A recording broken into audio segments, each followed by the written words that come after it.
ابلیس بنی نوع انسان کا سب سے بڑا دشمن، جس نے اپنے ساتھیوں اور پورے خاندان کو اس کام پر لگا رکھا ہے کہ آدم کی اولاد کو قیامت کے دن ناکام کر دیں گے۔ لیکن ابلیس کے خاندان میں ہی پیدا ہونے والا وہ کون سا شیطان تھا جس نے ابلیس سے بغاوت کر ڈالی اور محمد صلی اللہ علیہ وسلم پر ایمان لے آیا تھا؟ جب اس کی ملاقات حضور اکرم صلی اللہ علیہ وسلم سے ہوئی تو اس نے آپ کو کیا بتایا، اور اب وہ شیطان کہاں ہے؟ اللہ تعالیٰ نے انسان کو مٹی اور جنات کو آگ سے پیدا فرمایا۔ انہی جنوں میں ایک جن جس کا نام ابلیس تھا، اس نے آدم علیہ السلام کو سجدہ کرنے سے انکار کر دیا تھا، جس کی وجہ سے اسے خدا کی بارگاہ سے نکال دیا گیا، اور اسی طرح انسان اور ابلیس کی یہ تاریخی جنگ آج تک جاری ہے۔ دراصل قوم جنات کی تخلیق حضرت آدم علیہ السلام سے کئی ہزار سال پہلے ہی ہو چکی تھی۔ ابلیس جو کہ قوم جنات کا ایک فرد تھا، اسے بھی اللہ تعالیٰ نے انسانوں کی طرح شعور اور نسل بڑھانے کی قوت بخشی تھی۔ بعض شیاطین ایسے تھے جن کو اللہ تعالیٰ نے جوڑوں میں پیدا کیا تھا، اور جس طرح انسانوں میں مرد اور عورت کے ملاپ سے بچے پیدا ہوتے ہیں، اسی طرح شیطانوں کے اندر شیاطین جن اور جنی کے ملاپ سے شیاطین بچوں نے جنم لیا۔ لہٰذا ابلیس کی اولاد میں بھی وقت کے ساتھ اضافہ ہوتا چلا گیا، اور لشکر ابلیس بنی نوع انسان کو گمراہ کرنے کے لیے اس زمین پر پھیل گئے۔ ابلیس کے بیٹے اور پوتے مختلف کاموں پر مامور ہو گئے، جن میں سے کوئی انسانوں میں زناکاری کو عام کرتا ہے،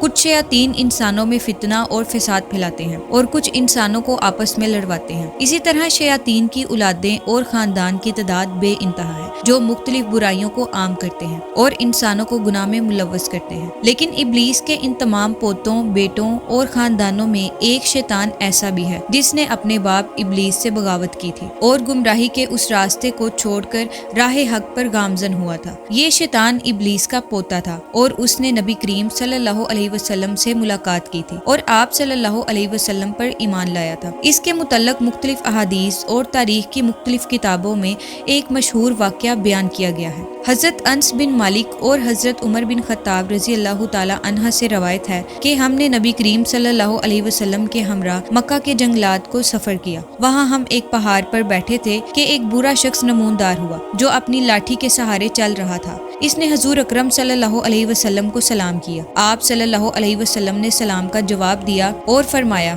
یہ برا اپنی چال ڈھال اور آواز سے جن معلوم ہوتا ہے۔ اس برے نے کہا، جی ہاں، آپ کا اندازہ صحیح ہے۔ آپ صلی اللہ علیہ وسلم نے اس سے دریافت کیا کہ تو کون ہے اور تیرا تعلق جنوں کے کس گروہ سے ہے؟ اس نے کہا، میرا نام حامہ ہے، میں ہیم کا بیٹا ہوں جو لاکیس کا بیٹا ہے، اور لاکیس ابلیس کا بیٹا ہے۔ اس پر نبی کریم صلی اللہ علیہ وسلم نے فرمایا، گویا تیرے اور ابلیس کے درمیان صرف 2 پشتوں کا فاصلہ ہے۔ اس نے کہا، ہاں آپ نے درست فرمایا۔ پھر آپ صلی اللہ علیہ وسلم نے اس سے دریافت کیا کہ تیری عمر کتنی ہے؟ اس نے کہا کہ جتنی عمر اس دنیا کی ہے اتنی ہی میری عمر ہے، یا شاید اس سے کچھ کم ہوگی۔ جن دنوں قابیل نے حابیل کو قتل کیا تھا اس وقت میں بچہ تھا اور میری عمر چند برس کی تھی، مگر بات سمجھتا تھا، پہاڑوں میں دوڑتا پھرتا تھا، لوگوں کا کھانا اور غلہ چوری کر لیا کرتا تھا، اور لوگوں کے دلوں میں وسوسے بھی ڈال دیا کرتا تھا۔ اس پر حضور اکرم صلی اللہ علیہ وسلم نے فرمایا، یہ تو بہت برا عمل ہے۔ اس نے حضور اکرم صلی اللہ علیہ وسلم سے کہا، مجھے ملامت مت کیجیے، کیونکہ میں ان لوگوں میں سے ہوں جو حضرت نوح علیہ السلام پر ایمان لائے تھے اور ان کے ہاتھوں توبہ کر لی تھی، اور 3 کے کاموں میں ان کی مدد کی تھی،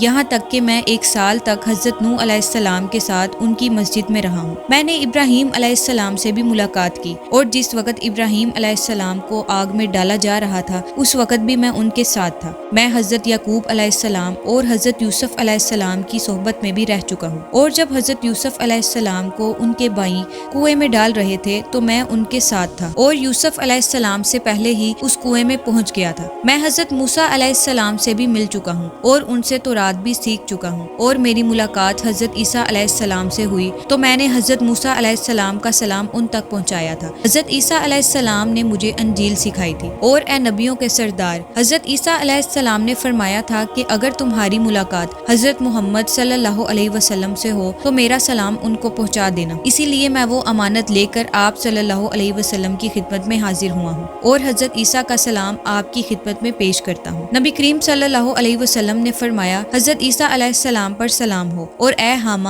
امانت پہنچانے کی وجہ سے تجھ پر بھی سلام ہو۔ پھر حامہ نے کہا اللہ کی قسم میں بہت شرمندہ ہوں اور میں اللہ کی پناہ مانگتا ہوں اس بات سے کہ کافر ہی رہوں۔ پھر اس نے کہا کہ میں آپ صلی اللہ علیہ وسلم پر ایمان لاتا ہوں۔ اس کے بعد وہ جن اتنا رویا کہ جو صحابہ کرام آپ صلی اللہ علیہ وسلم کے پاس موجود تھے وہ بھی رونے لگے۔ پھر اس نے کہا آپ مجھے قرآن سکھا دیجئے۔ چنانچہ نبی کریم صلی اللہ علیہ وسلم نے اس جن کو قرآن کی تعلیم دی اور اس کو سورۃ الواقعہ، سورۃ المرسلات اور سورۃ الشمس اور قل ھو اللہ احد سکھائی۔ پھر آپ صلی اللہ علیہ وسلم نے اس سے فرمایا اے حامہ جب کبھی بھی تجھے کوئی حاجت ہو تو پھر میرے پاس چلے آنا۔ صحابہ کرام فرماتے ہیں کہ حامہ وہاں سے چلا گیا اور اس واقعے کے بعد پھر کبھی حضور اکرم صلی اللہ علیہ وسلم نے حامہ کے بارے میں کچھ نہیں فرمایا، اور کچھ عرصے کے بعد آپ صلی اللہ علیہ وسلم کی وفات ہو گئی۔ اللہ ہی بہتر جانتا ہے کہ اب حامہ زندہ بھی ہے یا نہیں۔ ایک روایت میں حضرت عائشہ رضی اللہ تعالی عنہ سے منقول ہے کہ حضور اکرم صلی اللہ علیہ وسلم نے فرمایا تھا